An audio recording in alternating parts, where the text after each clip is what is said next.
Ein altes Haus ist mehr als eine Baustelle. Auch so richtig mit Schmackes dagegen klatschen, ja?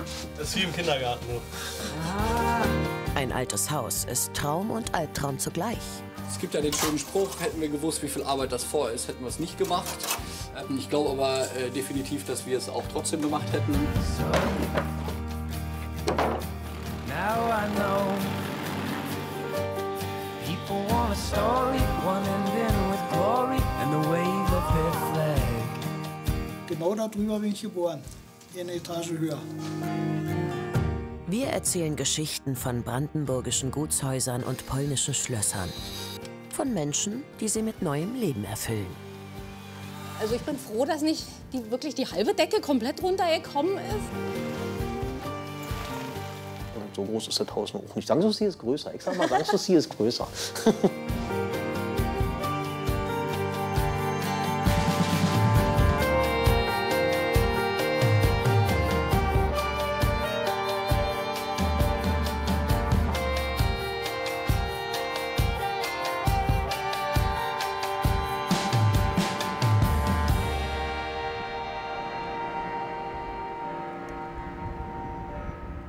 Treuenbrietzen im Südwesten von Brandenburg. Im historischen Ortskern Arbeitsbeginn. Ey, mach keinen Mist hier. Halt die Maschine mit beiden Händen fest, bitte. Das glaube ich nicht. Ina Michalski ist Bauleiterin mit besonderer Verantwortung. Fast alle auf ihrer Baustelle sind noch sehr jung. Sie lernen erst, wie man ein altes Fachwerkhaus saniert. Also es ist so, dass man, wenn man noch nicht so das Gefühl für den Mörtel irgendwie hat, dass man dazu neigt, zu viel Wasser reinzumachen und dann wird er zu flüssig und dann muss er immer wieder, also dann muss wieder neuer Kalk zugegeben werden und neuer Kies. Und dann kann das schon mal passieren, dass man nachher 3 Bottiche da stehen hat, anstatt einem. Und dann sage ich, na, die müssen halt bis heute Abend vermauert werden. Die alten Treuenbriezener kennen das Haus noch als Wohnhaus. Seit über 30 Jahren aber auch als hoffnungslosen Fall. Das steht schon lange leer. Das haben sie jetzt die Jugend angefangen zu restaurieren und schön zu machen. Finde ich gut. Finde ich ganz, ganz toll. Das Haus gehört jetzt der Deutschen Stiftung Denkmalschutz. Seit 6 Jahren ist es nicht mehr Schandfleck, sondern Dauerbaustelle. Die Idee, das Haus soll wieder Wohnhaus werden. Und zwar für eine WG. Einziehen dürfen dann Menschen wie Niklas Tausend. Er ist 19 und macht hier sein freiwilliges soziales Jahr in der Denkmalpflege. Auf der Baustelle hat er auch gelernt, wie man ein historisches Gefach ausmauert und dabei Zukunftspläne entwickelt. Niklas will Maurer werden. Man sieht ziemlich schnell, was man macht. Also, ich sag mal so, wir sind jetzt 10 Minuten dran und wir haben schon eine Schicht gemauert und das, wenn man optimistisch ist, ist das schon jetzt wieder fast zur Hälfte zu. So, wenn man sich beeilen will. Und deswegen, das ist ganz geil, dass man immer wieder einen Fortschritt vor Augen hat.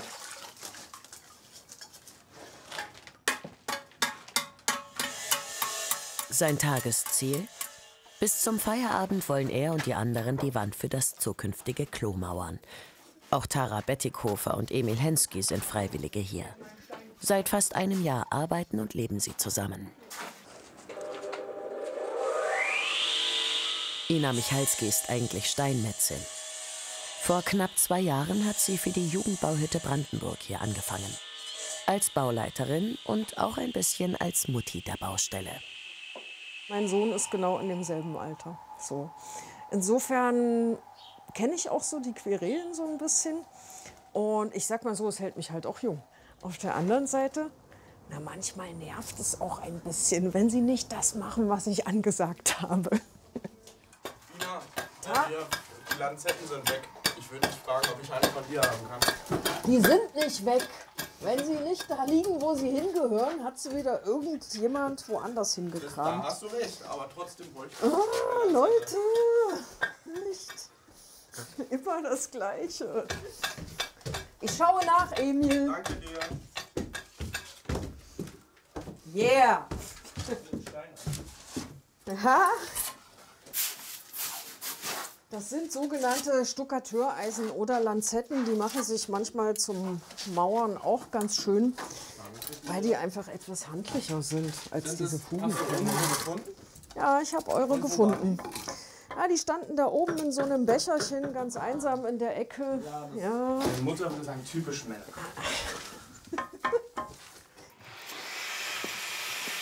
Also es gibt schon diese Momente, wo ich mir das wünsche, dass es vielleicht auch ein bisschen schneller vorwärts geht. Aber das ist ja mit unserem Projekt hier auch nicht das Ziel. Es geht einfach darum, den jungen Menschen das Handwerk beizubringen und sie auch für alte Häuser, alte Denkmale zu sensibilisieren, damit sie das eben auch dann in ihrem weiteren Leben auch weiterführen. So, damit eben nicht die Abrissbirne überall kommt, so wie es hier auch passiert wäre.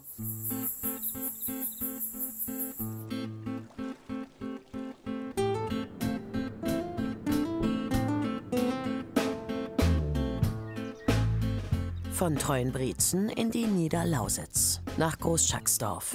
Das Gutshaus im Ort nennen alle nur Schloss. Zum Ensemble des ehemaligen Guts gehört auch das Inspektorenhaus. Früher hat hier der Gutsverwalter gelebt.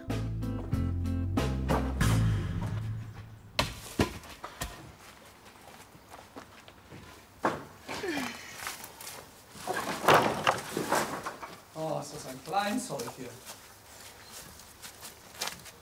Konstanze Keilholz und Till Jansen renovieren dieses Haus seit 4 Jahren.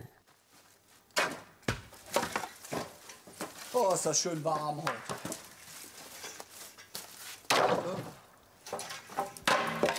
Also der Dachstuhl ist zu 80% fertig.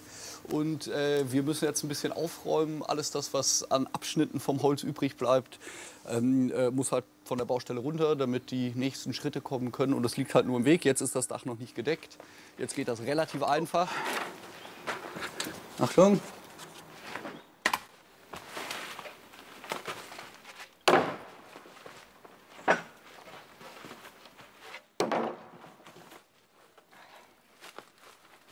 Ja, wir haben das Haus ja vor 4 Jahren gekauft und seitdem wollen wir an Weihnachten in dem Haus feiern. Bin mir nicht sicher, vielleicht wird es nächstes Weihnachten, doch nicht dieses. Heute, bei 36 Grad im Schatten, schuften sie allein auf der Baustelle.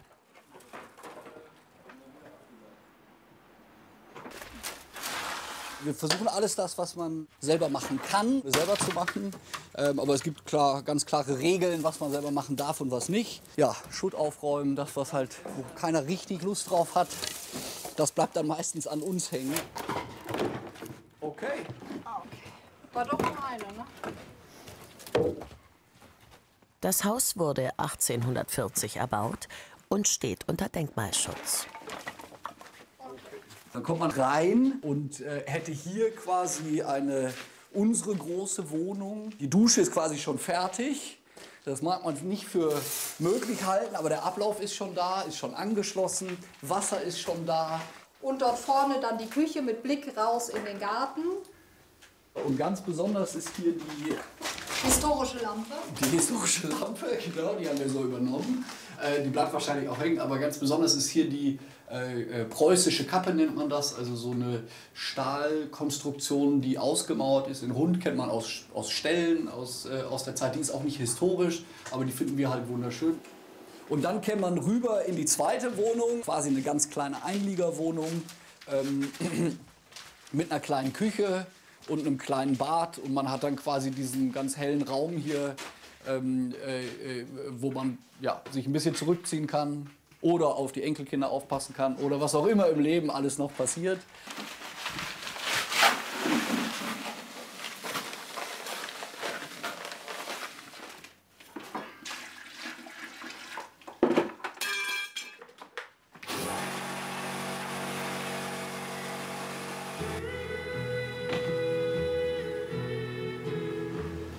Schloss Schacksdorf. Die Eltern von Constanze Keilholz haben es Ende der 1990er Jahre gekauft und angefangen, das Haupthaus zu sanieren. Oh, there's a river that winds on forever. I'm gonna see where it leads. Jetzt vermieten es Constanze und Till für Hochzeiten und Feiern und sanieren kräftig weiter. Wir haben das 4 Jahre praktisch auf Probe gemacht, wo meine Mutter noch Eigentümerin war. Und jetzt seit ungefähr 2 Monaten ist es meins. Und wir sind damit ja, super glücklich, weil es auch was anderes ist, wenn man halt an dem eigenen Haus arbeitet.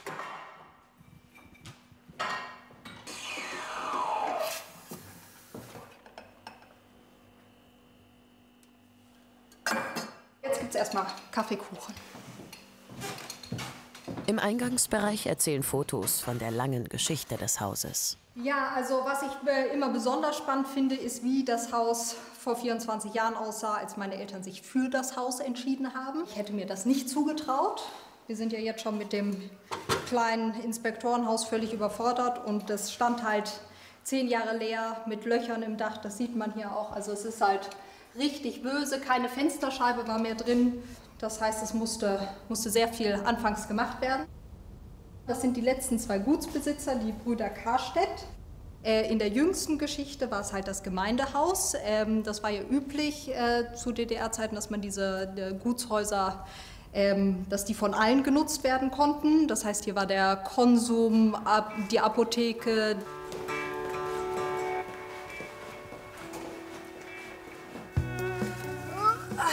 Was hast du denn geschafft? Ja, 20 Kilo auf dem Boden und 1 Kilo in der Wand. Das war sehr erfolgreich heute. Ist nicht so einfach. Kurz verschnaufen. Schon in wenigen Tagen steht auf Schloss Schacksdorf eine große Hochzeit mit 80 Gästen an.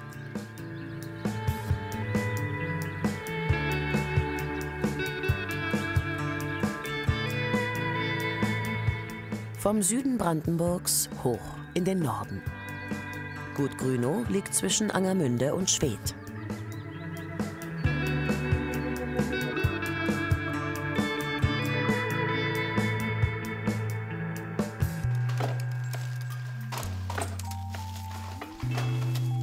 Eine gefährliche Beule in der Decke macht René Armswald und Bianca Kuhnke Sorgen. Sie haben mit diesem Haus schon einige Überraschungen erlebt.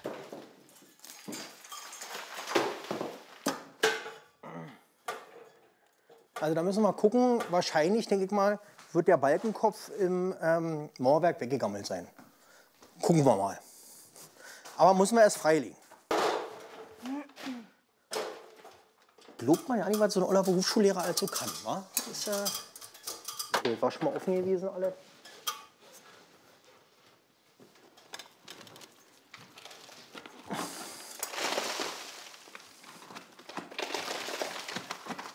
Hier ist der Balken runtergerutscht. Also der liegt praktisch hier nur noch so leidlich drauf. Ein bisschen mit dem Besen und dann ist es schon weg. Im Moment ist es noch nicht viel eigentlich. Hat man schon mehr. Jetzt kommt es. Auf jeden Fall kann man erstmal, um die Sache hier zu sichern, dass das alles nicht schlimmer wird, unten Abfangbalken legen und dann unten aufgestellt und dann ist es gut. Kann nicht mehr passieren. Die Woche über leben Bianca Kuhnke und René Armswald in Oranienburg. Am Wochenende kommen sie in die Uckermark und renovieren Raum für Raum. 22 Zimmer. Er ist Berufsschullehrer für Metalltechnik. Sie hat Soziologie studiert und arbeitet als Personalsachbearbeiterin.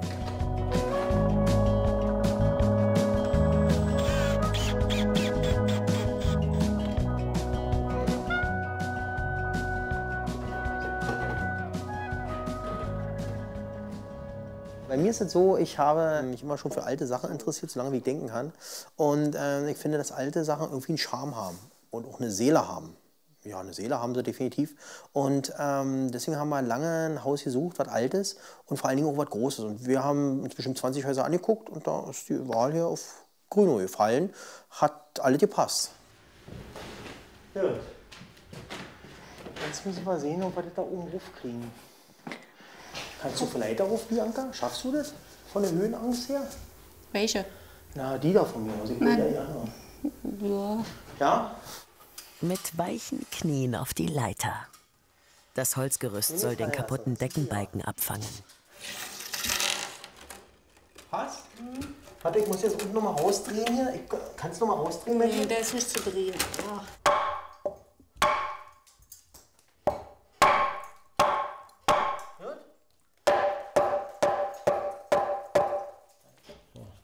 Aber rutscht zumindest erstmal nicht runter. Nee.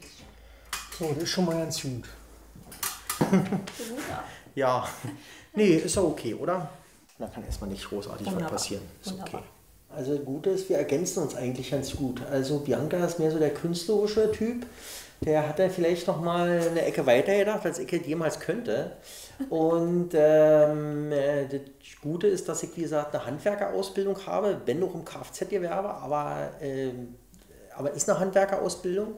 Und dass man halt, wie gesagt, durch viele Erfahrungen, die man halt schon gesammelt hat, immer ein Stückchen weiter halt kommt. Ja? Also man lernt immer dazu. Man lernt dazu. Wir können es halt eben auch lernen. Also wenn man genau. nicht zwei linke Hände hat, dann geht es eigentlich. Ja.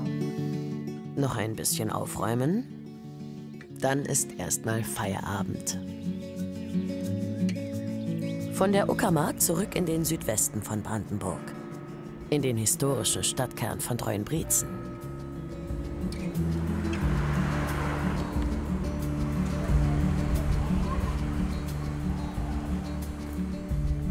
Dennis Breitkreuz ist Restaurator und auf dem Weg zu den jungen Freiwilligen im Fachwerkhaus.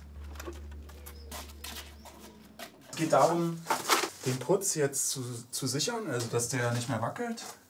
Und eine Anschlusskante für den Putzer zu schaffen, der dann das zuputzt. Mhm. Dann nehme ich mir mal so eine Bürste und dann drücke ich die so rein. Ja. Schon aufpassen, dass es nicht so auf die Malerei, also so ist ein bisschen blöd. Tara Bettighofer wird Archäologie studieren. Der Freiwilligendienst auf der Baustelle ist für sie die perfekte Vorbereitung. Wir wollen ja möglichst viel erhalten, wie es mal war. Dass man eben wirklich noch so wie so in die Jahrhunderte zurückschauen kann sozusagen und ja, das sieht, wie es mal war. Weil es sind ja wirklich viele verschiedene Putze auch so übereinander. Und es ist einfach schön, wenn man das erhalten kann. Ja, hat man ja meistens nicht die Möglichkeit dazu, weil es halt einfach abgerissen wird. Niklas Tausend ist eher der Mann fürs Grobe. Die neue Wand für die zukünftige Toilette steht. Fast. Also eigentlich, wenn man die abschließende Reihe macht, macht man außen die beiden und den in die Mitte, weil sich das einfacher setzen lässt, jetzt bei der Nut hier. Weil jetzt muss ich den irgendwie reinfrickeln.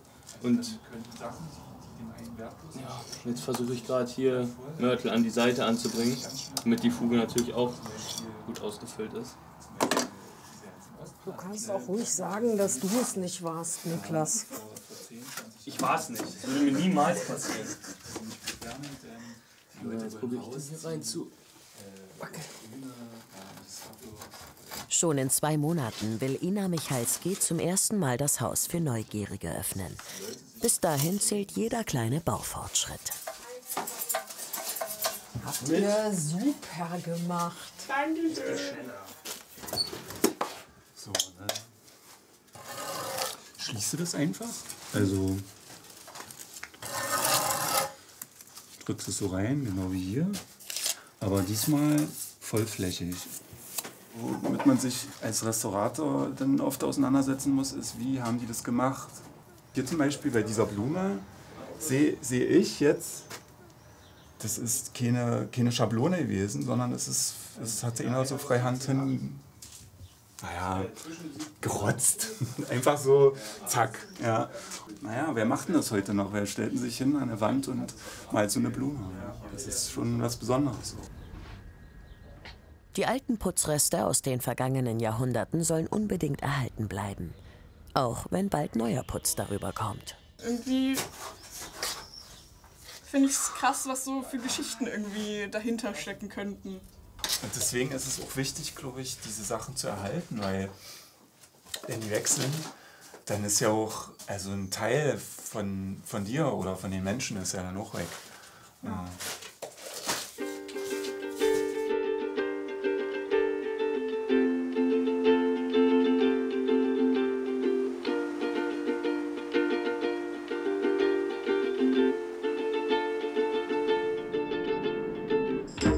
Auf der anderen Seite der Oder, im polnischen Bojadoła.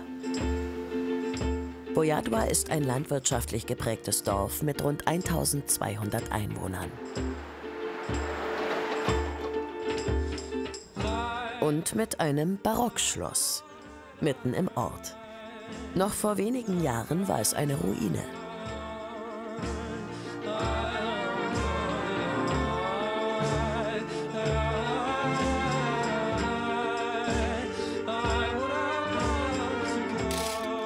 Ganz langsam bekommt das historische Gebäude seinen alten Glanz zurück. Heute wurde die neue Treppenbalustrade geliefert. Doch es gibt ein Problem. Pfeiler und Balustrade passen nicht zusammen. Wird es ein großer Eingriff? Nicht groß, aber notwendig. Sonst müssten wir die Treppenmauer abreißen. Na gut, stellt den Pfeiler höher. So viel Zement brauchen wir hier.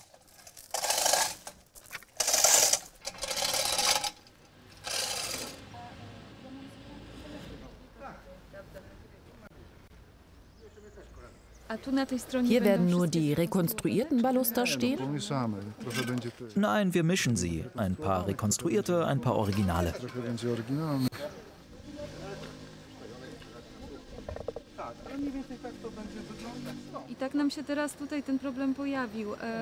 Wir haben das Problem, dass die Mauer etwas zu hoch gebaut wurde.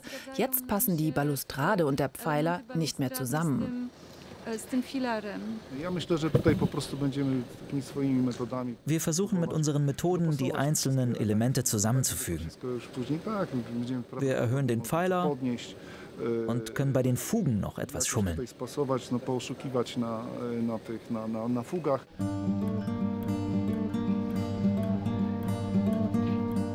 Schon in wenigen Wochen soll das Schloss eröffnet werden. Zumindest ein Teil davon. Seit 2 Jahren restauriert Aneta Kamiska mit Hilfe von EU-Fördergeldern Raum für Raum, damit hier einmal Konzerte und Ausstellungen stattfinden können. Details sind ihr dabei sehr wichtig. Mit den Einnahmen will die Bauherrin dann den Rest des Schlosses renovieren. Have you ever heard of voices kept inside? Vor 9 Jahren hat Anetas Lebensgefährte das Schloss gekauft, eine Stiftung gegründet und diese dann an sie übergeben.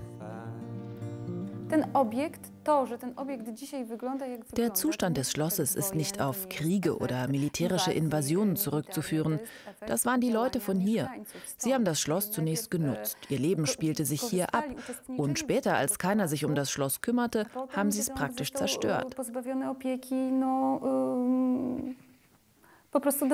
Wir wussten es und haben auch niemandem Vorwürfe gemacht. So ist das Schicksal, so ist die Geschichte.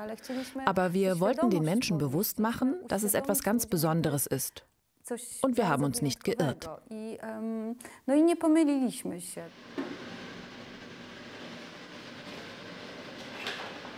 Auch dank der hauseigenen Catering-Küche kann Aneta Kamiska etwas Geld für die Stiftung und damit Renovierung des Schlosses einnehmen. Die Köchinnen kommen alle aus dem Dorf, waren vorher lange arbeitslos. Es gibt Hausmannskost. Manchmal steht die Chefin auch selbst hinter dem Herd.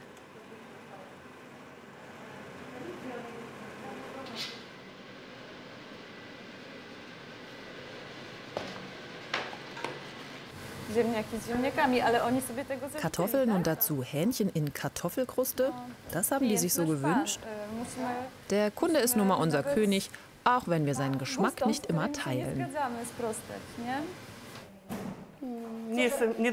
Ich bin nie gestresst. Dazu gibt es keinen Grund. Man muss nur mit Liebe kochen. Das ist alles.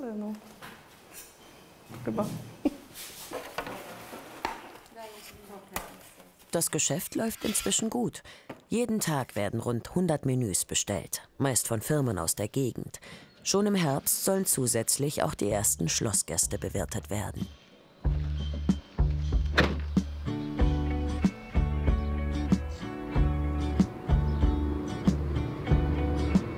Über die Oder geht es zurück nach Grünow, in die Uckermark. Never seen such good things go so wrong. And everywhere we turn, they're playing our song.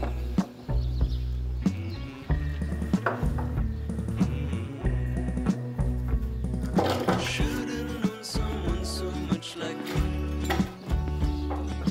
Give me hell and send me to my So. Rudolf Diesel Gedenkminute. 30 Sekunden musst du ihm geben.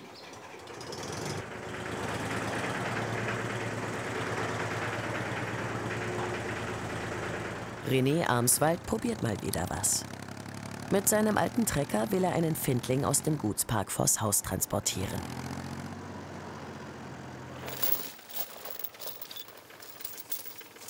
Wir probieren.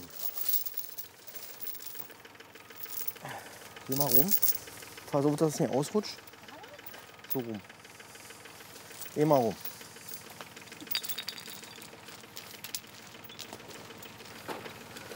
So, und der muss unter die Nasen hier irgendwie vom Stein. Ja, da ist schon mal ganz gut, da ist auch eine. Nee, warte mal. So, ich fahr vorsichtig an, ja? Hier ist er. Ja, also ich muss aufpassen, dass ich meine Füße nicht dazwischen habe. Oder dahinter stehe, vielleicht.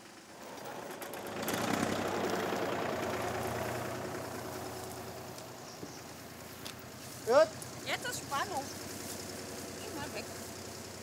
So, probieren.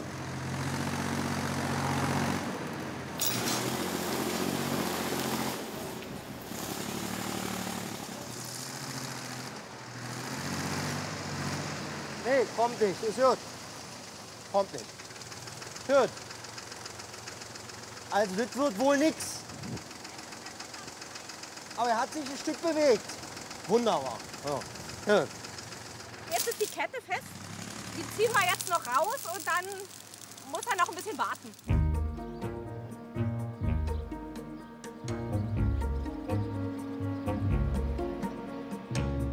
Das Gutshaus in Grünow.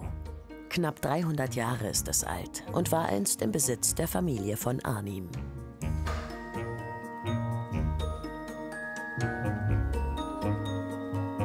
René Armswald hat die Geschichte in Chroniken und Archiven recherchiert und mit Nachfahren der ehemaligen Besitzer gesprochen.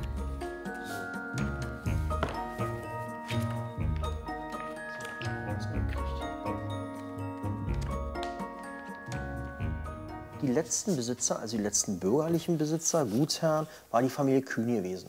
Und Familie Kühn lebte bis 1945 hier auf dem Gut. Es gab, wie gesagt, so ganz viele Veränderungen, auch hier an dem Gutshaus. Hier ist auch ein Flügel noch gar nicht angebaut.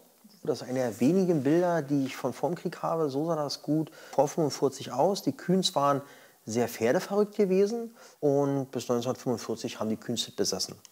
Ja, zu DDR-Zeiten wurde dieses Haus als, wie so viele Gutshäuser, als Schule genutzt. Ja, hier eine Aufnahme vor dem Gutshaus auf der Treppe.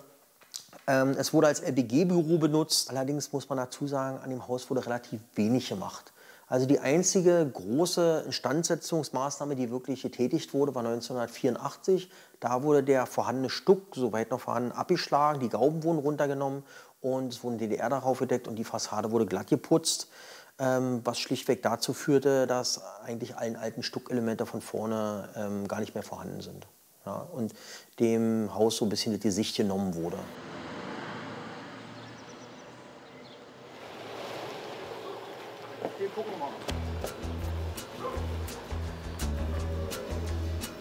Neuer Versuch.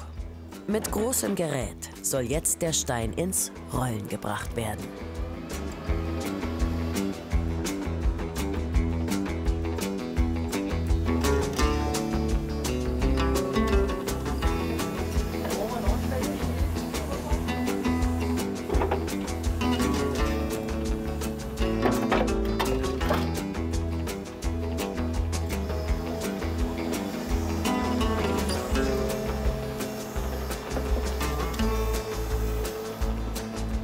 Tolle Sache. Gut. So, na dann, los. Nein, er muss erst mal wieder die Füße hochfahren. Ach so.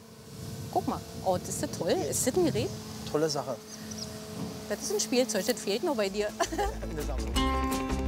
Der Findling soll vors Gutshaus, um dort das Baujahr des Hauses einzumeißeln.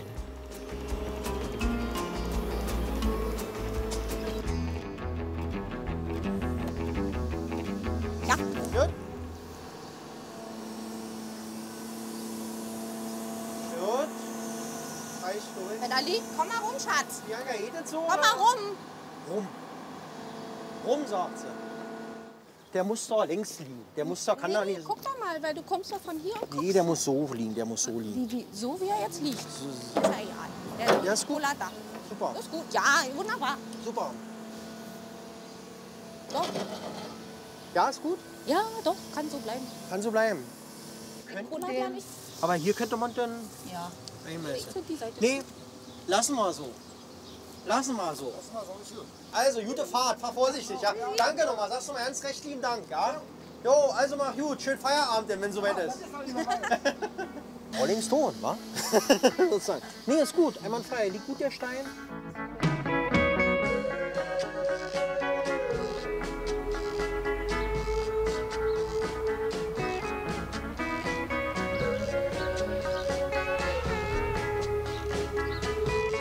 Zurück nach Großschacksdorf in die Niederlausitz.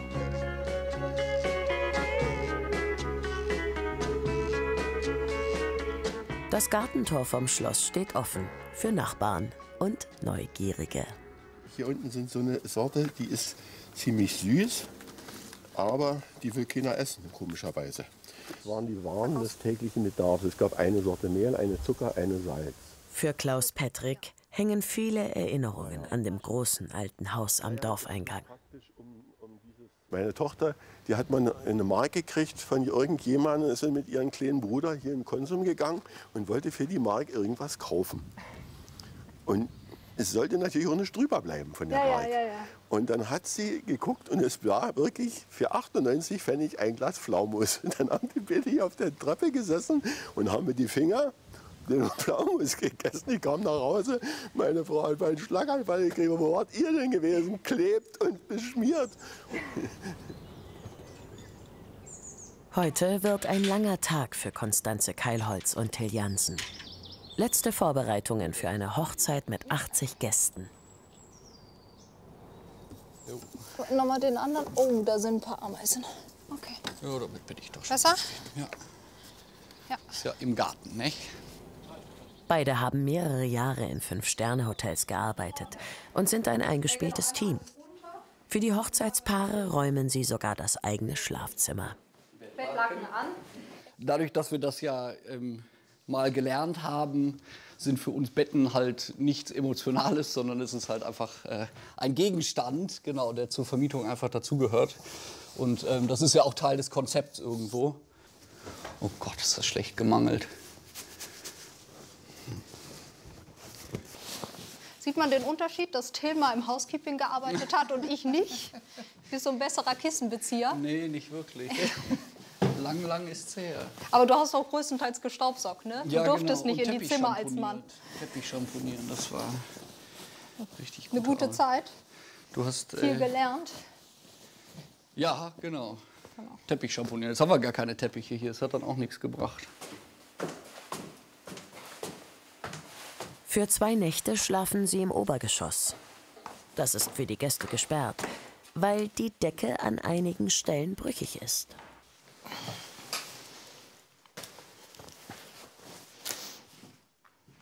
Hier sieht man halt, dass das Obergeschoss etwas in Mitleidenschaft geraten ist, weil wir halt im Dach ganz viel Baumaßnahmen im letzten Jahr gemacht haben.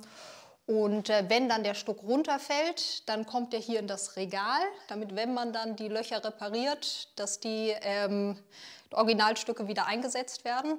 Und was ich super spannend finde, ist, dass das Haus historisch gar keine Stuckdecken hatte, sondern die Holzbalken waren angemalt. Und das genau, ist eins dieser Stücke, das hatten sie richtig schön bunt bemalt.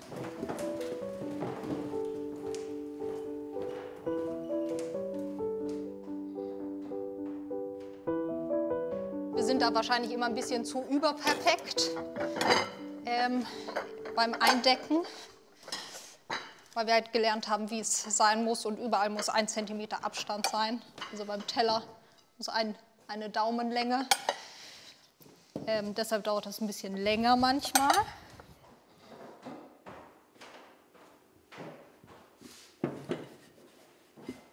Ich schaue hier einmal runter und sehe, die stehen nicht in einer Flucht, weil wir mussten bei den Tischen ein bisschen basteln. Das heißt, der mittlere Tisch, der ist ein ganz klein bisschen kürzer und deshalb, wenn man hier so runterschaut in die Flucht, dann sieht man, dass die Teller nicht alle auf einer Höhe sind. Ist jetzt besser? Jetzt ist gut.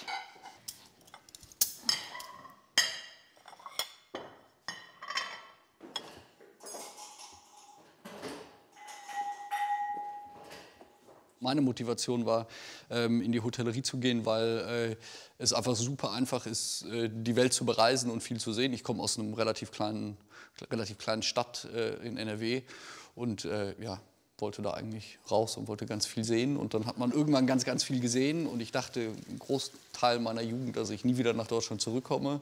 Aber dann spielt das Leben dann doch mal anders. Großes Fernweh Ja. hatten wir damals. Ja, absolut. Jetzt sind wir in der Lausitz und das ist fern genug. Ums Hochzeitsessen kümmert sich Nachbar Frank Spechert mit seinem Catering-Service. Das ist aber ein Topf. Das ist ein Topf. Gibt es den auch in größer? Sehr gut. Genau, kommt da drauf. Für die Nudeln. So. Also, wir haben Antipasti Mista. Misti? Da ist ja in der Mitte ein Rote-Beete-Salat. Das wären die Schüsselchen. Ich hoffe, das passt von den Mengen. Die kriegen wir heute. Ja. Die veganen Hackbällchen für morgen. Das hier reicht? Ja. Ja, das ist hier ein Snack. Die Wünsche sind manchmal ausgefallen. Nudelsalat und grüner Salat? Also wenn ich da so an die vegetarischen Sachen oder vegane denke, das ist schon schwierig. Aber bis jetzt hast du alles, ja genau, das ist ja das Tolle. Du setzt dich ja damit auseinander und dann gibt es auch mal 90 Leute vegan. Weißt du noch, letztes Jahr? Mhm. Nur vegan. Wir haben uns alle eine vegetarische Hochzeit, ne? Das war, genau. Hochzeitsträume auf Schloss Schacksdorf. Auch die eigene Hochzeit steht hier bald an.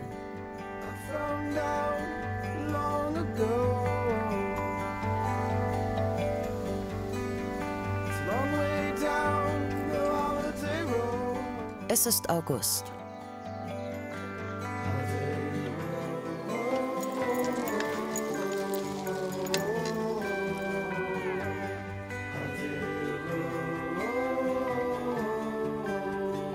In Treuenbrietzen soll heute der bislang heißeste Tag des Jahres werden. Aber auf der Baustelle gibt's kein Hitzefrei. Wer Glück hat, darf drinnen arbeiten. Die alten Mauern eines historischen Fachwerkhauses kühlen fast so gut wie eine Klimaanlage. Javis, du kannst dir auch noch eine Gloria nehmen, um mal die Wände ein bisschen zu befeuchten. Jarvis Böwen und die anderen Freiwilligen sollen heute die Wände der zukünftigen Küche mit Lehm verputzen. So der Plan der Bauleiterin. Im Moment ist es sehr heiß hier. Draußen haben wir wahrscheinlich schon um die 30 Grad. Im Haus hier drin geht es noch, denke ich mal, so 25 Grad. Und es ist so, dass alles, was wir jetzt anfeuchten, hier relativ schnell wieder abtrocknen wird, sodass wir auch permanent anfeuchten werden müssen mit Wasser. Ja, das Wetter spielt einem böse mit, wa? Aber was sollen wir nun machen? Hilft ja nichts. Besonders wenig an. Ja, ich habe auch besonders wenig an, das stimmt. Er konnte ja keiner ahnen, dass es so warm wird, wa? Sein freiwilliges soziales Jahr war besonders lang, nämlich 1,5 Jahre. Aber bald ist für Jarvis Schluss. Ich werde das Handwerker tatsächlich, Tischler. Ich wollte erst Gerichtsvollzieher werden, aber habe mir dann irgendwann die Frage gestellt, wo eigentlich mein Bezug zu diesem Beruf ist und habe den irgendwie nicht finden können.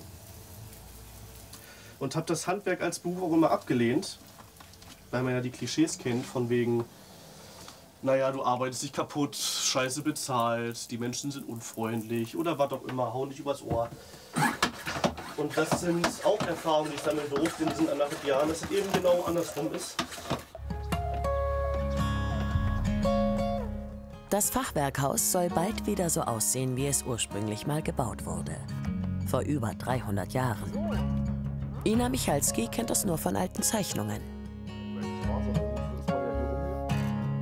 Aber Maurermeister Sven Erdner ist in der Nähe aufgewachsen. Kennst du das Haus aus DDR-Zeiten? Na, als Kind so noch. Ja. Und so wie es jetzt so hier aussieht, mit der Garage hier unten drin? Das ist so eine typische Ossi-Tür. So. Ist so Oberlicht raus zugemauert und dann hier so. Da unten haben sie halt ihr Auto reingestellt, über das historische Kellergewölbe, was auch ein bisschen gewagt war aus meiner Sicht, da irgendwie ein Auto drauf zu stellen. Wenn ich dann sehe, so ein Fachwerk wie hier, und dann wird hier einfach so weg, geputzt, mal schnell auf den Sonnabend. So. War ja so. Ja, ja. Dann kommt ja noch dazu, wenn man jetzt hier Zementputz einfach über das Fachwerk knallt, dadurch ist das Fachwerk dahinter auch noch immer mehr kaputt gegangen. Das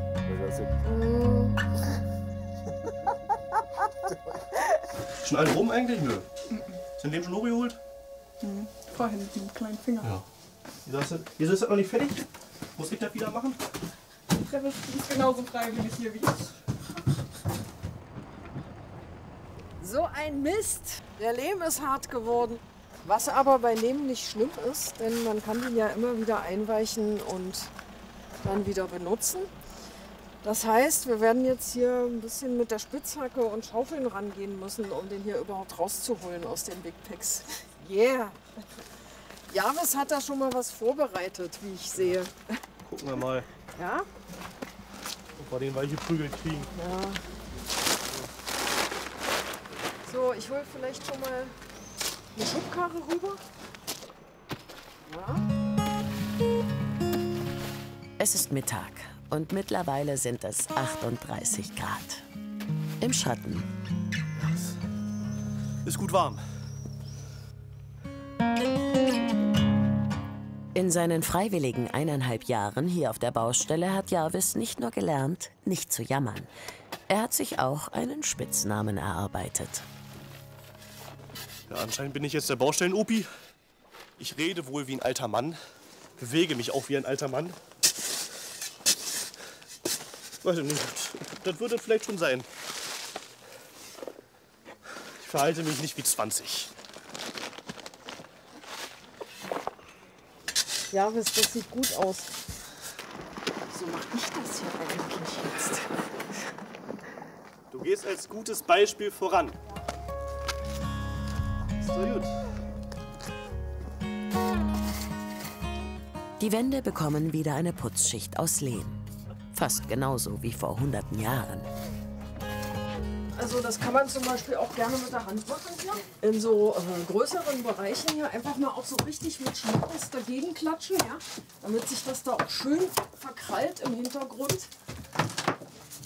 Ja. Das ist eine Arbeit, die mir immer besonders viel Spaß macht.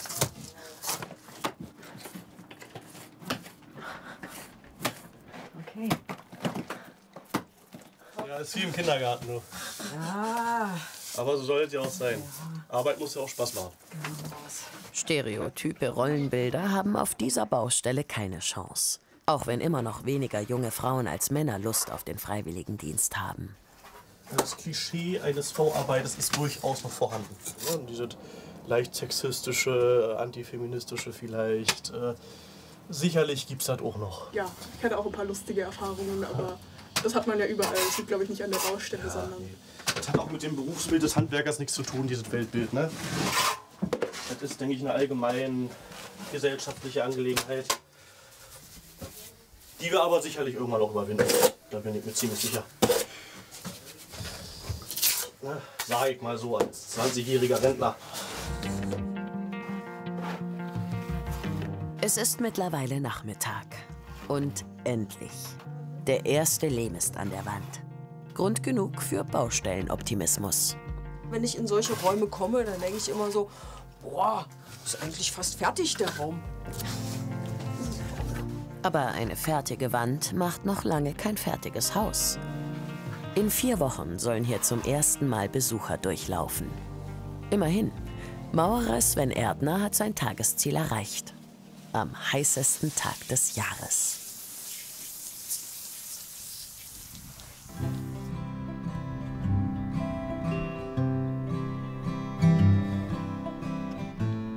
Summer days are just a magazine, a magazine, a magazine.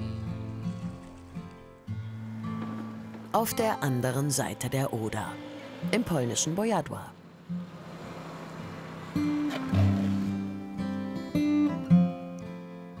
Weil sich die Bauarbeiten verzögert haben, ist die geplante Schlosseröffnung vorerst abgesagt.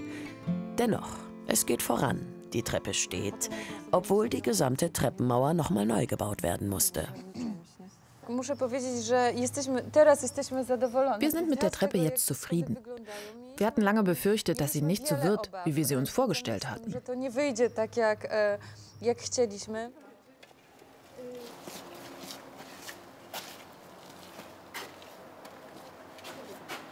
Morgen schon will das Landesamt für Denkmalpflege den Baufortschritt abnehmen. Ein wichtiger Tag für Aneta Kamiska. Sie muss noch die historischen Fotos raussuchen, auf deren Grundlage die bisherige Restaurierung stattfand.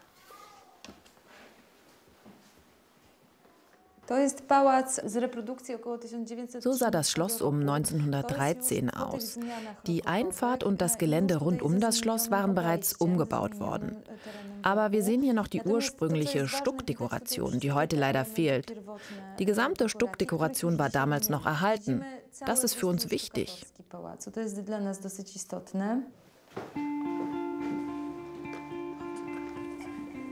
Nur nach erfolgreicher Abnahme kann das Schloss eröffnet und für Veranstaltungen freigegeben werden. Aneta steht unter Druck.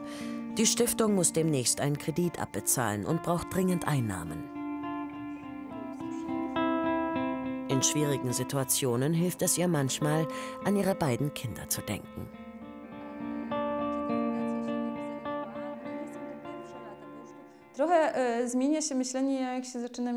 Wenn man Kinder bekommt, dann verändert sich auch das Denken. Man möchte den nachkommenden Generationen etwas hinterlassen.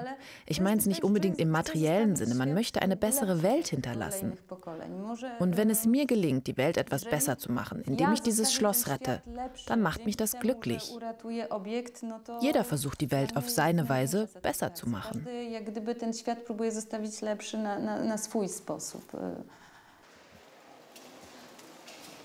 Aufregung am Tag der Abnahme. Aneta kennt hier jedes Detail. Nichts hat sie dem Zufall überlassen. Ob das reichen wird? Ich bin etwas nervös, weil ich den Eindruck habe, dass die Endabnahme immer noch keine Endabnahme sein wird. Vieles ist noch unfertig und die Damen vom Denkmalpflegeamt werden in einer Woche nochmal kommen müssen.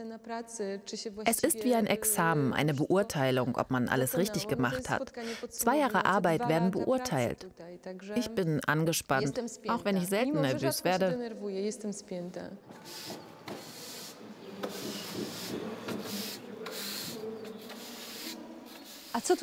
Was ist das in den Fugen? Sand? Im Moment nur Sand. Tomek fürchtet, wenn wir Zement nehmen, kommt es zur Aufhellung. Aufhellung der Fliesen? Ja. Ja. Ich habe das schon immer für eine gute Idee gehalten. Woher habt ihr den Sand? Ist das Quarzsand? Genau. Super, dziękuję bardzo. Super, danke schön.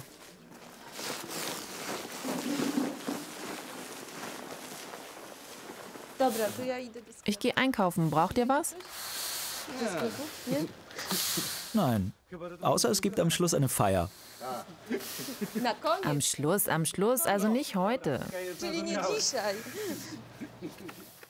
Aneta Kamiska hatte keinen einfachen Start. Zu viele Vorbesitzer hatten viel versprochen, ohne dass etwas geschah. Deshalb wurde sie von den Dorfbewohnern anfangs misstrauisch, ja sogar feindlich beäugt.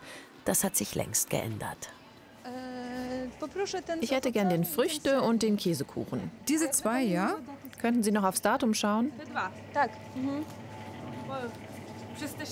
Durch die Scheiben hört man nichts.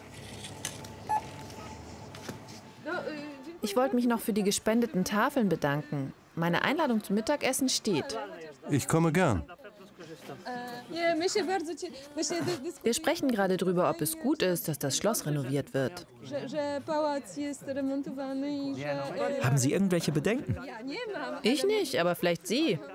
Wir haben so lange auf die Brücke gewartet, jetzt warten wir noch etwas auf das Schloss. Wir kennen das Schloss noch von früher. Es gab dort eine wunderschöne Küche. Weißt du noch? Wir wollen, dass das zurückkommt. Sie sind super. Wir sind dort zur Schule gegangen. Früher war da eine Schule. Danke, auf Wiedersehen. Und wenn jetzt noch die Abnahme klappt, dann kann Anetta richtig durchatmen. In Grünow liegt das Gutshaus gleich neben der Kirche.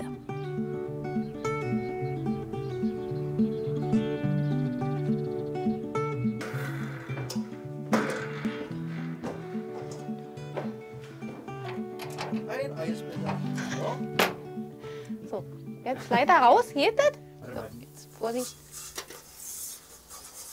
Gut. Uns ist ein Dachstein kaputt gegangen beim letzten Sturm oder beim letzten Hagel, wann auch immer.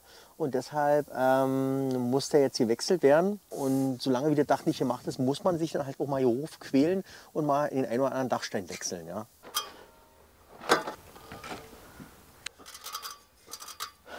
Ich habe immens viel Respekt vor Höhe. Also im früheren Leben wäre auch keine Katze oder sowas gewesen sein. Eher mehr so der Waschbär. So. Die großen?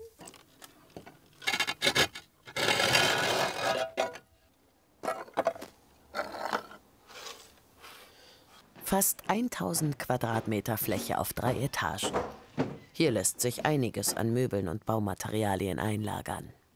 Ja, hier haben wir ein paar Dachsteine, falls noch mehr Löcher im Dach entstehen oder irgendwas runterfällt oder so, können wir noch ordentlich was nachschieben. Ja, die haben wir alle schön durchs Fenster rein und die Scarpet. Die haben wir gekauft. Eigentlich hätten 10 Stück vielleicht auch ausgereicht, aber gab jetzt nicht 10, sondern mehr.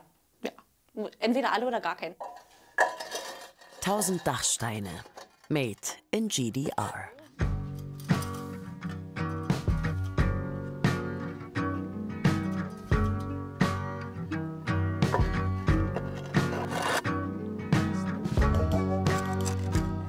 Das Dach ist erstmal wieder dicht.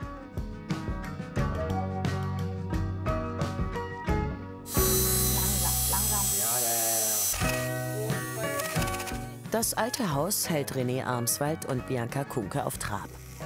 Immer gibt es was zu tun. Ständig kommen sie auf neue Ideen. Die Idee zum Schild, das ist jetzt Acryl sozusagen, die hat René gehabt. Und das Logo, das habe ich gemacht. Das habe ich schon vor einer ganzen Weile mal gemacht. Das haben wir jetzt schon überall so ein bisschen drauf, auf der Homepage und so. Wir bohren mal erstmal eins. Und kicken erstmal. Ja, ich sehe das ja. Blind, ganz blind, wie nicht. Die Herausforderung ist, wie bei allen Naturprodukten, kann man halt nicht so richtig sagen, wie die Struktur des Steins ist. Und deshalb muss man halt eigentlich probieren, wie man so einen Stein am besten bearbeitet. Und da wir da die Erfahrung nicht haben, ich bin ja nun mal kein Steinmetz, besteht das Problem darin, einen geeigneten Bohrer zu finden, um halt, wie gesagt, eine Bohrung halt reinzukriegen in den Stein irgendwie. So, wir probieren mal.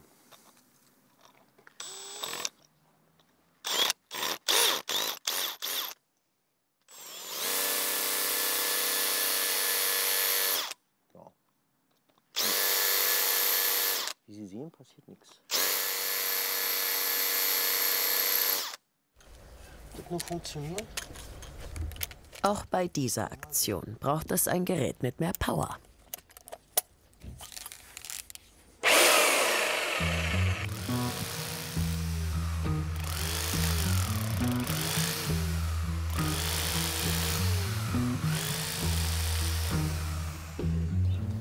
Hat die Natur in Jahrmillionen erschaffen, ja, zerstören wir hier in Minuten. So, das ist schon mal ganz gut.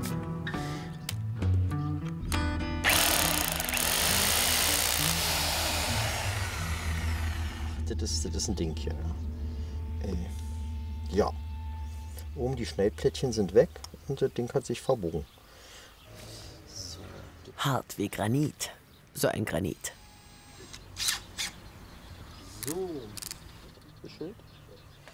Und insofern so.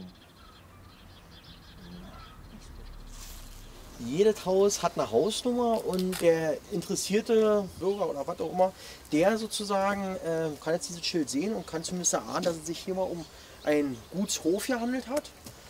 Und insofern denke ich, ist das schon ganz gut platziert hier.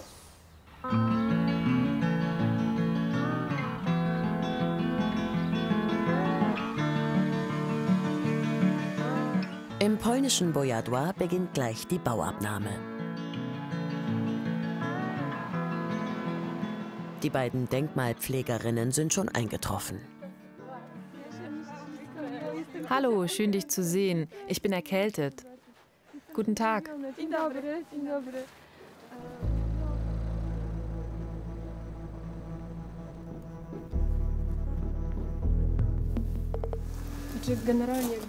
Generell die Ausarbeitung der Fugen. Glatter machen? Nein, schau. Hier hast du zu viel Mörtel. Er geht auf den Stein über. Und da ist die Form verloren gegangen. Es fehlt eine Ecke. Die Lücke ist mit Mörtel verspachtelt. Hier auch. A masz zaprawę, która jakby zaciera się na tym, nie? Tu tak samo, nachodzi ci na... Jetzt ist die Treppe dran. An der Balustrade gibt es weiter nichts auszusetzen. Die Stufen sind das größere Problem. Ja, die Treppe ist abgesackt. Deshalb fehlt uns jetzt eine Stufe. Früher gab es wohl noch eine Stufe, nur wurde die Treppe irgendwann abgebaut. Ich habe gehofft, ihr könntet uns da helfen. Dass das so nicht bleiben kann, ist klar.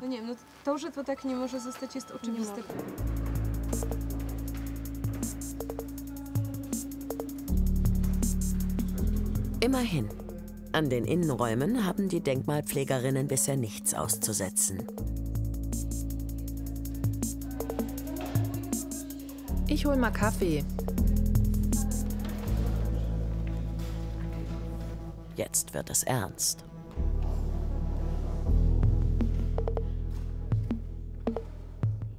Nach stundenlanger Begehung offenbart sich.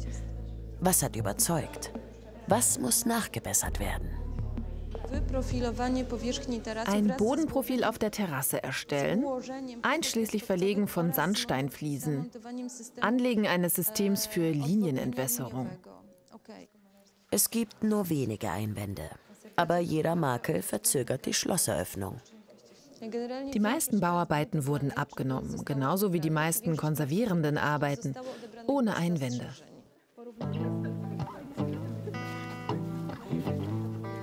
Die Bauarbeiten können weitergehen. Ein guter Tag für Annetta und die Menschen in Bojadois. Gut 200 Kilometer westlich und ein Katzensprung über die Oder. Altfriedland im Märkisch-Oderland. Kaum mehr als 200 Menschen leben in dem kleinen Dorf. Mittendrin ein Gutshaus, was schon bessere Zeiten gesehen hat.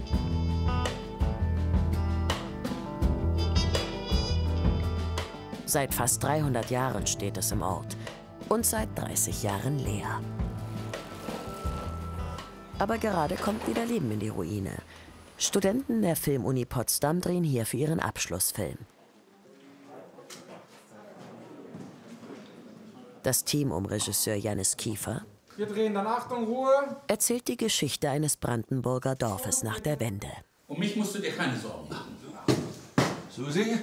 Dort, wo zu DDR-Zeiten der Altfriedländer Bürgermeister saß, eskaliert gerade ein Streit mit der Filmbürgermeisterin.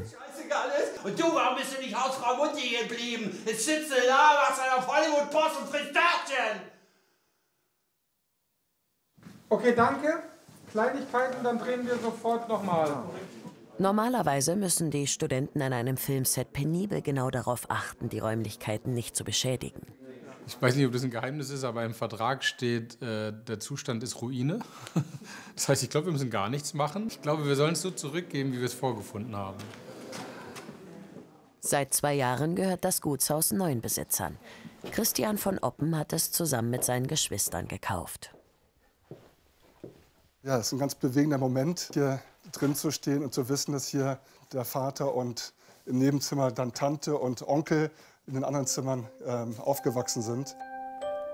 Vor dem Zweiten Weltkrieg gehörte das Gutshaus seinen Vorfahren. In den kommenden Jahren will es die Familie von Grund auf sanieren. Das Dach war offen, wir haben hier unglaublichen Schwammbefall und immense Schäden, Feuchtigkeitsschäden. Der älteste Teil, das sogenannte Röbelhaus, ist auch eingestürzt vor 2 Jahren. Das Dach musste abgetragen werden. Und deshalb war es jetzt auch die letzte Eisenbahn quasi, um den barocken Mittelteil des Hauses und den gründerzeitlichen Kopfanbau zu retten. Das Gutshaus soll Kultur- und Tagungsstätte werden. Aber auch wieder ein Ort für die Altfriedländer. Das ist einer von ihnen. Wolfgang Opitz wurde in dem Haus sogar geboren.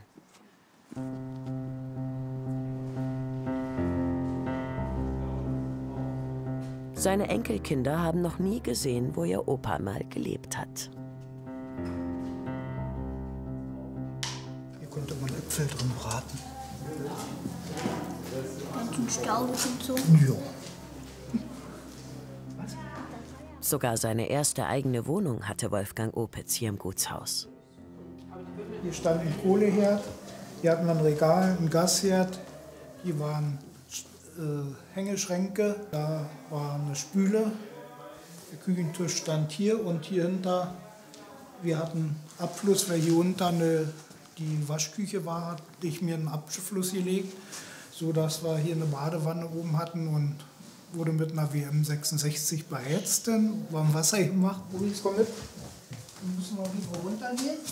Dann kann ich zeigen, was hier noch für Räumlichkeiten waren. Hier war früher eine Gemeindeschwesternstation. Da war die Postkarte.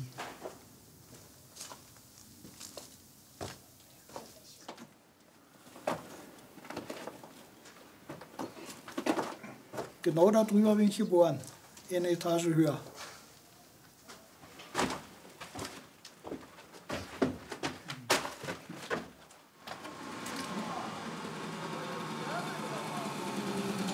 Das Filmteam ist inzwischen umgezogen. Ein paar Straßenzüge vom Gutshaus entfernt wird die nächste Szene gedreht. Wolfgang Opitz, Kathi und die Nachbarin dürfen sogar kleine Komparsenrollen übernehmen und erleben genau das, was alle Filmstars an einem Set erleben. Warten, warten, warten.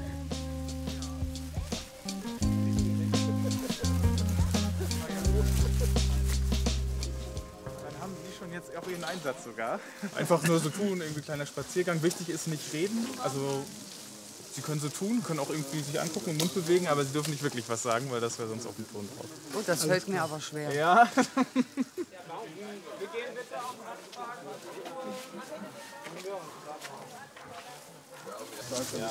Bist du aufgeregt? Bist du aufgeregt? Bisschen. Echt? Oh.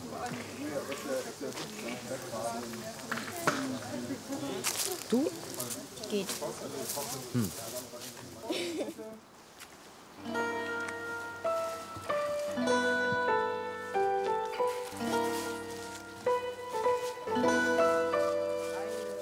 Versuch Nummer 1.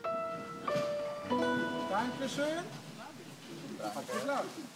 Du hast die ganze Zeit nach oben geradeaus geguckt, wo ich mit dir geredet habe. So Ja, total. der hat uns schon nie angeguckt, ne? Siehst du. Doch, einmal ja. Kurz. Da ist also noch Luft nach oben. Es folgt Versuch Nummer 3. Achtung. Kamera set. Und bitte.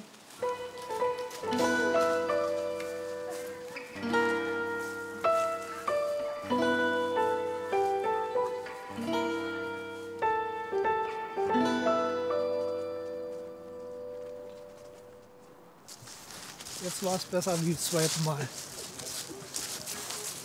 Das zweite Mal hat Kathi zu viel gezeigt. Ja.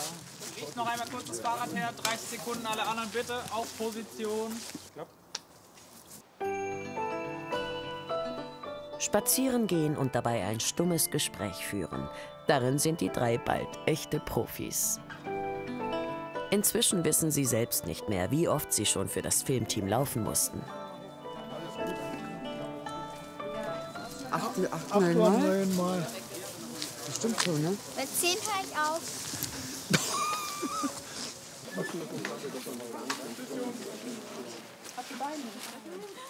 Dann Feierabend. Was Vielen ja Dank. gut. Vielen Dank. Abgedreht. Schön. Können wir jetzt nach Hause? Jetzt können wir nach Hause. Danke euch. Tschüss.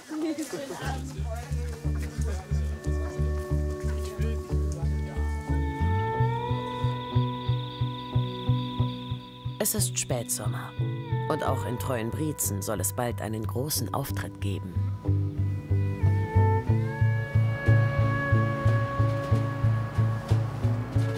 Für Bauleiterin Ina Michalski und Maurer Sven Erdner ist heute ein wichtiger Tag. Zum ersten Mal wollen sie das, was die Freiwilligen in den vergangenen Jahren geschafft haben, Besuchern zeigen. Kommen kann jede und jeder. Aber es kommen ja nie alle. Knapp 40 Mann. Und Frauen. Natürlich. 2017 stand das Fachwerkhaus im historischen Zentrum von Treuenbrietzen kurz vor dem Abriss. Das kann man um die Ecke bringen. Ja. Einmal um die Ecke und dann, weil wir hier haben wir ja den drauf. Baustellen-OP Jarvis Böwen ist auch da. Und immer noch der Alte. Oldschool. Meine Tante würde sagen, die ist noch vom alten Schlag. Wäre cool, wenn da irgendwie so ein Flachmann oder sowas drin wäre. Oder Überraschung. Sein freiwilliges soziales Jahr ist zwar vorbei, aber für diesen besonderen Tag ist Jarvis nochmal nach Treuenbrietzen gekommen. Ina hat nur gesagt, okay, ey, ich brauche ihn, der quatschen kann. Du kannst ja irgendwie. Und die anderen, die wollen ja auch nicht so richtig. Und einer muss es ja machen. Und eine freut sich darüber ganz besonders. Hey. Oh, Na? toll. Das ist einer meiner Freiwilligen aus dem letzten Jahrgang. Ja. Du kannst jetzt gleich ganz viel erzählen. Okay, das dachte ich. Okay. Ja.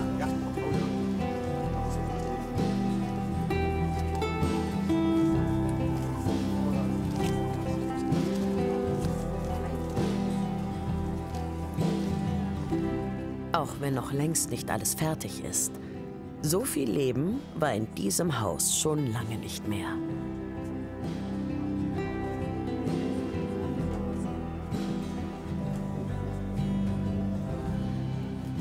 Es sind echt viele Menschen in diesem Haus hier. Krass, ich hätte nicht gedacht, dass hier so viele reinpassen. Ja.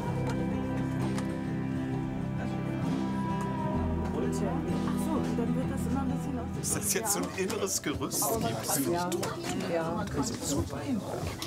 wir haben hier in dem Raum noch unsere Lehmwickel. Da hatte ich den Eindruck, da musste ich euch auch ganz schön motivieren irgendwie. Das ist auch eine blöde Aufgabe gewesen. Ja. Ich habe da mich unter anderem immer dadurch motiviert, weil ich gesagt habe, ey, ich bin ja jetzt jung, aber irgendwann werde ich ja auch mal ein bisschen älter, habe mein Geld und baue dann ein Haus im Zweifel und möchte ja dann auch wissen, wie sowas geht oder was die Möglichkeiten sind. Ne? Und habe hier eine ganz tolle Möglichkeit gefunden. Diese treuen Brietzenerinnen haben schon häufiger genau so versucht, einen Blick ins Innere zu erhaschen. Heute dürfen sie endlich auch rein. Schief? Also es ist schief. Also meine Kinder wurden begeistert. Wir kennen es halt auch nur als Schandfleck. Also naja, klingt jetzt ein bisschen böse, aber und jetzt ist es, dass sie was so Schickes daraus machen, freut einen. Ja. Gar nicht. Nee, aber hier diese komische, da war doch so, weiß ich nicht, so eine Einfahrt von so einer Garage oder sowas mit so einem Klapptor nach oben, oder? Wie lange es noch dauern wird, bis hier wirklich wieder gewohnt werden kann, weiß keiner so genau. Aber es spricht ja nichts gegen eine mutige Prognose. In 5 Jahren, das kann ich mir relativ gut vorstellen, da wird hier eine fröhliche WG junger Menschen wohnen in diesem Haus, die dann natürlich leider vielleicht auch nicht mehr so ganz wissen, welche Arbeit konkret hier in diesen Wänden, in diesen Fußböden, in diesen Decken steckt. Aber ich glaube, das wird richtig gut. Ich würde gern selber mal Mäuschen spielen dann auch. Here's my station. Here's my station.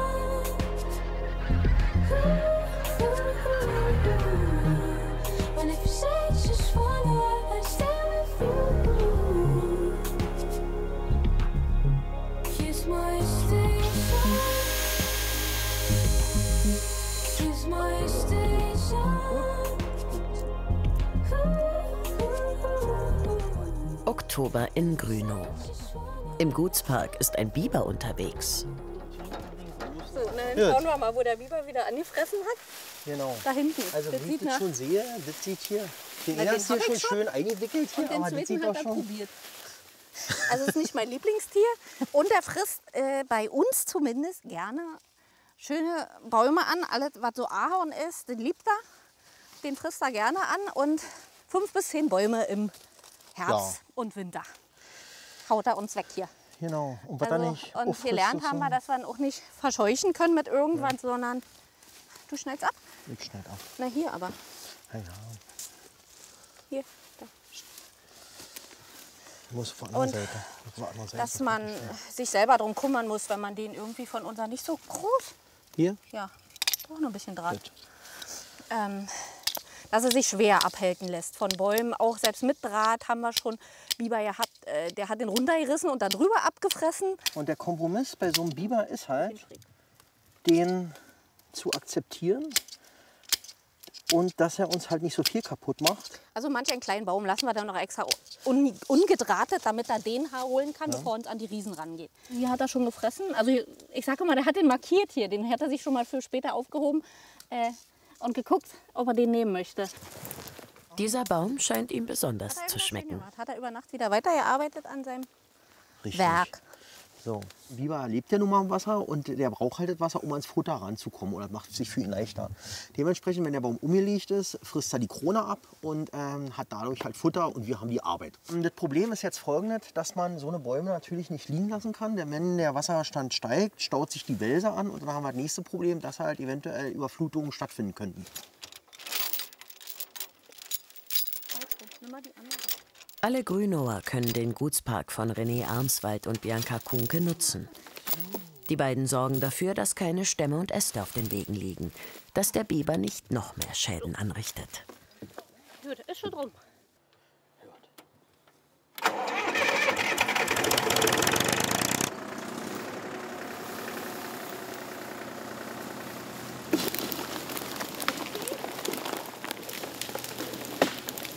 Wenn du ein altes, großes Haus hast, dann gehört halt auch ein alter, großer Park mit dazu. So einfach ist das.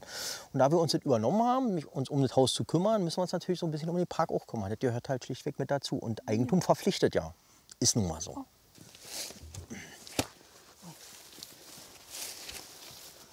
Nee, nicht, ja. War das falsch? Nee, nee, gut. Im Gutshaus soll heute endlich das grüne Zimmer fertig werden. Das halt immer so mein eigenes System, mein eigenes System. Dasselbe Spiel nochmal.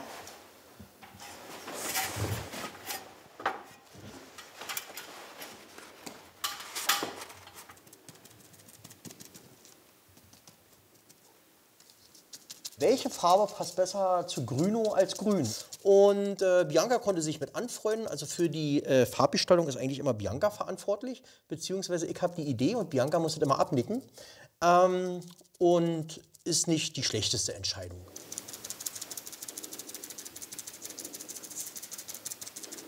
Was für ein Geräusch. Viele Möbel bekommen sie von Freunden und Verwandten geschenkt. Schnäppchen aus dem Internet sind auch dabei. Im Haus stehen schon 3 Klaviere und unzählige alte Schränke. Alles gut. Das macht er schon, das geht. Müsste Gut. gehen, ja. Festhalten im Brett ein bisschen. So. Muss er nicht mehr so lang. Vorsicht, die Lampe. Ach da? Ja, da ist schon drin. Hier, du nimmst es runter. Geht er nur noch auf? Wo ist der Schlüssel? Das ist ja der Schlüssel des Glücks, den hat ihr doch jedem. Mensch, halt die Klappe. So, jetzt noch mal. Gucken. Der ist es nicht, oder? War der? Nee, der war es nicht. Ach, der passt auch? Mhm. Geht doch. So, passt hier. Geht wieder zu. Ich kann mal ohne Probleme eine Woche nichts machen. Geht. Ich kann auch mal 2 Wochen nichts machen. Geht auch. Bei 3 Wochen wird es schon problematisch und bei 4 Wochen hast du so viel Arbeit, dass du das wahrscheinlich dann nicht mehr schaffst. Du musst dich ständig um dieses Haus kümmern, kann sich leider nicht alleine um sich kümmern. Deshalb, man kann schon rumsitzen, aber mit Bedacht. Na denn, Prost.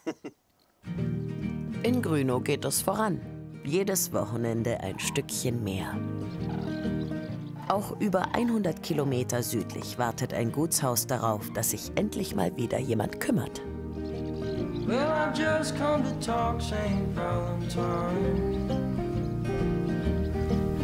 I never pictured you living here with the rats and the vines.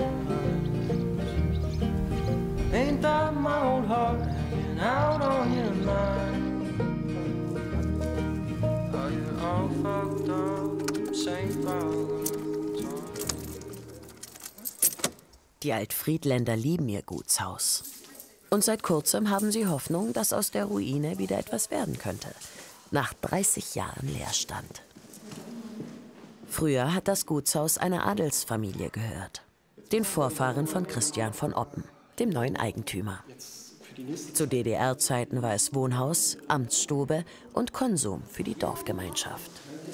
Hier war die Kasse, ja. Und so einen Einkaufswagen gab es ja auch nicht. Man hat dann so einen Korb getragen. Ich hab noch so einen Korb. Was gab es zu kaufen hier?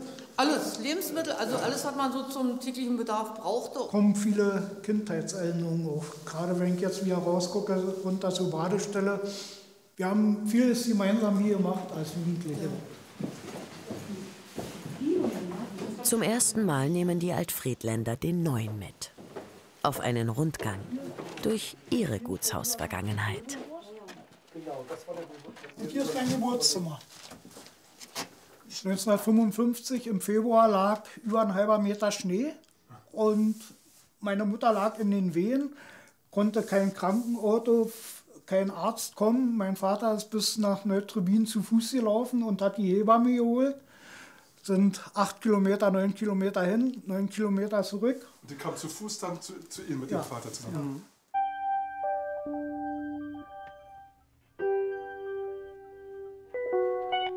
In den Jahren des Leerstands gab es immer wieder neue Eigentümer. Alle hatten große Pläne für das alte Haus. Aber passiert ist nichts.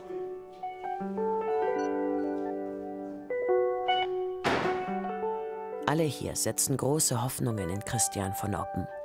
Vor allem wünschen sie sich, dass das Haus auch wieder ein Ort für die Altfriedländer wird. Ein bisschen so wie früher. Nee, ich habe mir für heute freigeschaufelt. Marita, das ist ja deine Zeit. Na, ja. Sitz der Gemeinde, da ist ja noch das Schild auch. Ja. Das wurde damals auch, glaube ich, in den 60er, Anfang 70er Jahren wurde dieser Putz angebracht. Ich weiß noch, mein Onkel hat das nämlich gemacht. Und als Maurer, das war so eine Feierabendtruppe. Die sind extra hier von Berlin gekommen und haben das gemacht. Wissen Sie noch, wie viele Wohnungen da waren, wie viele Abschnitte? Es gibt ja noch Briefkästen hinter der Tür. Ja, manche haben ja Wohnungen, habe ich gelesen. 19 Wohnungen für Flüchtlinge und die wurden dann auch mit Land und Boden bedacht. In Altfriedland wurde das Gutshaus lange Schloss genannt, auch wenn es in der DDR einen rein praktischen Nutzen hatte. Nachkriegsgeschichte trifft auf die der Adelsfamilie von Oppen. Christian von Oppens Vorfahren gehörte nicht nur das Gutshaus, sondern vor langer Zeit sogar der ganze Ort.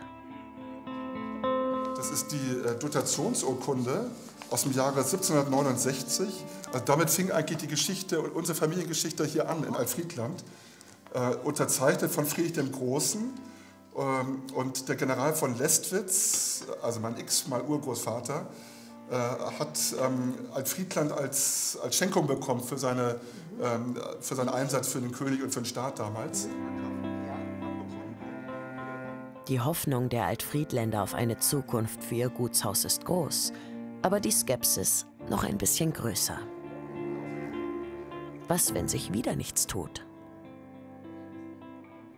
Es ist noch kein Stein, noch kein Dachstein, noch kein Ziegelstein, noch kein Fenster, keine Türen gewechselt. Und erst dann, wenn das passiert, das soll ja das Jahr anfangen, dann kommt die große Welle, dann kriegt er noch viel, viel mehr Unterstützung von allen. Ich bin ja einer, der immer in den letzten 30 Jahren ein bisschen pessimistisch zu dem Gutshaus war. Das erste Mal, dass beim Gutshaus wirklich was vorangeht, ist seitdem der Christian von Oppen hier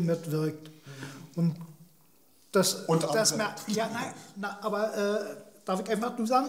Ja, auf alle Fälle. Du bist derjenige, der im Ort am aktivsten auftritt. Stimmt. Das war vorher nicht. Ja, letztes Mal. Die Bürger merken das wirklich. gleich ganz rot. Nein, es ist aber so. In ein paar Monaten sollen die ersten Arbeiten am Gutshaus beginnen. Dann könnte sich ein großer Wunsch für ein kleines Dorf erfüllen. Ich habe das heute ähnlich verspürt, also auch die Sehnsucht von den verschiedenen Bewohnerinnen und Bewohnern hier im Haus. Also hat ja im Gespräch ergeben, dass das Haus eine neue Zukunft auch bekommt, um diese Geschichten zu bewahren. Ich meine, wir reden ja hier von Identifikation von Menschen mit einem Ort, mit ihrem Ort und ihrem Haus.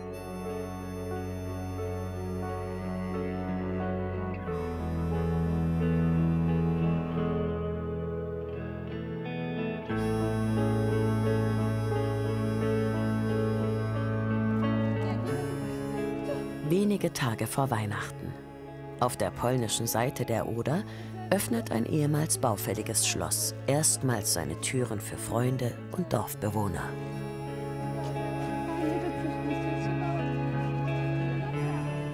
Sie sollen als Erste sehen, was sich in den letzten Jahren hier getan hat.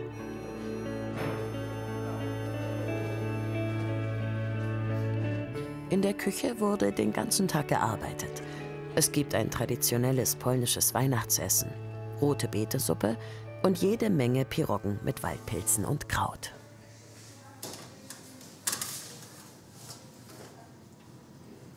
Unsere guten polnischen Piroggen. Mit diesen Händen gemacht.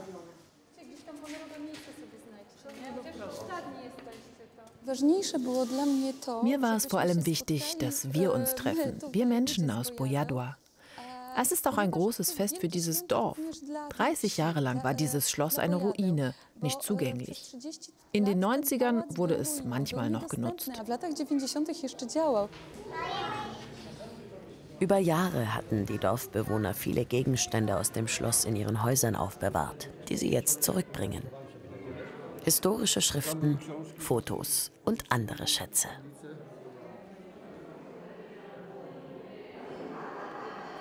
Auch diese Grabtafeln sind wieder aufgetaucht. Neben der Kirche ist ein Park mit Linden. Das war früher die Grabstätte der Schlossbewohner. Die Särge waren alle aus Zinn. Und bei jedem Grab hing eine solche Tafel. Ich konnte 6 davon retten. Es waren aber viel mehr. Eine ist beim Abriss auseinandergebrochen. Ich habe sie geklebt, damit sie nicht verloren geht.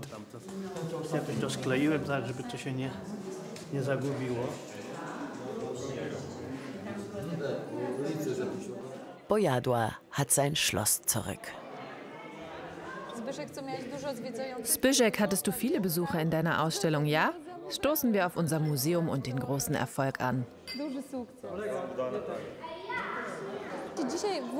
Der Bürgermeister konnte aus familiären Gründen heute nicht dabei sein, aber er hat mich gefragt, ob sie hier ihre Gemeindetreffen organisieren könnten. Das hat mich sehr gefreut. Alle fangen an, dieses Schloss als ihres zu sehen. Genau darum ging es mir. Das freut mich sehr.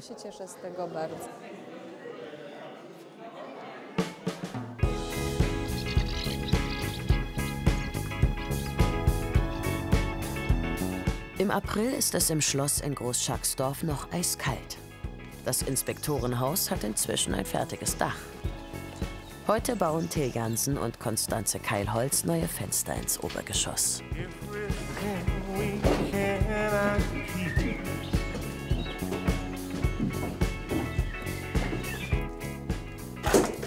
Auch sehr vorsichtig. Griffel genau, die sind auch recht leicht.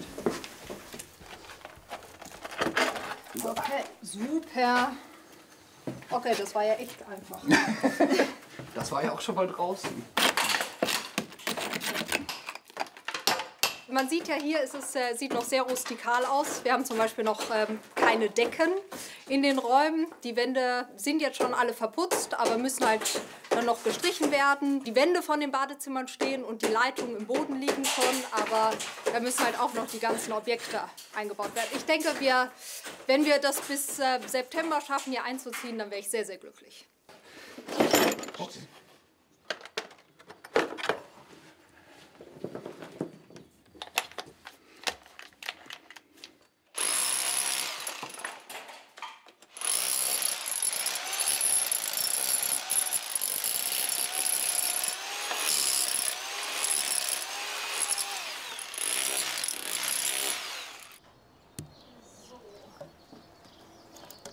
Na, schau mal. Okay. Schön bündig ran vorne. Ja, klasse. Neben den endlosen Renovierungsarbeiten am Inspektorenhaus steht in diesem Frühsommer im Schloss eine große Party an.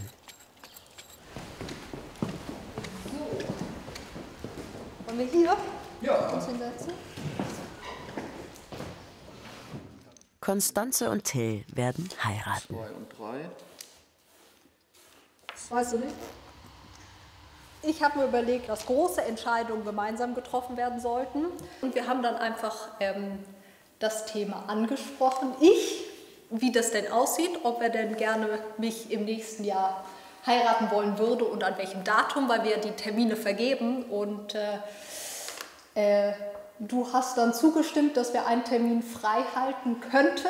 Genau, ich war eigentlich dafür, dass wir es am Ende der Saison machen. Konstanze hat aber gesagt, damit wir ein bisschen Energie haben, vielleicht am Anfang.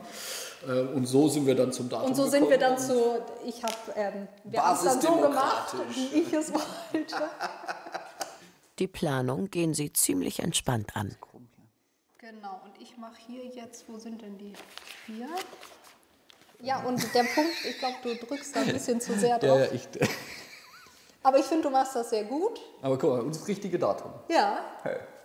Wir haben jetzt schon so viele Hochzeiten gemacht, dass wir auch wissen, wie der Ablauf am Ende stehen wird. Und da müssen wir jetzt nicht super viel planen. Wir freuen uns einfach, dass die Familie den Tag mit uns zusammen verbringt oder die Woche oder die Wochen. Genau, und es wird einfach, glaube ich, ein ganz schönes Fest. Jetzt ist weiß, was es muss ja so ein bisschen Vintage aussehen, ne? Wie das Haus, muss so ein bisschen schräg und krumm sein. Das ist ja 2 Monate später. Hochzeitsmonat Juni. Der große Tag ist da. 1,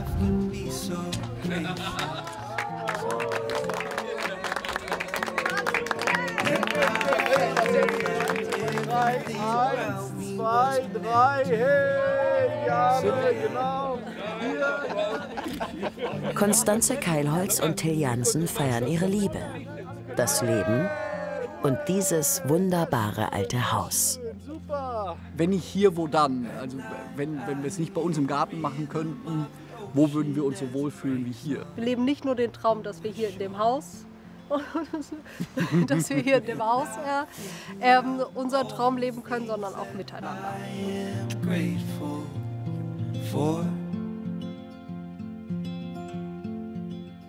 They say, hold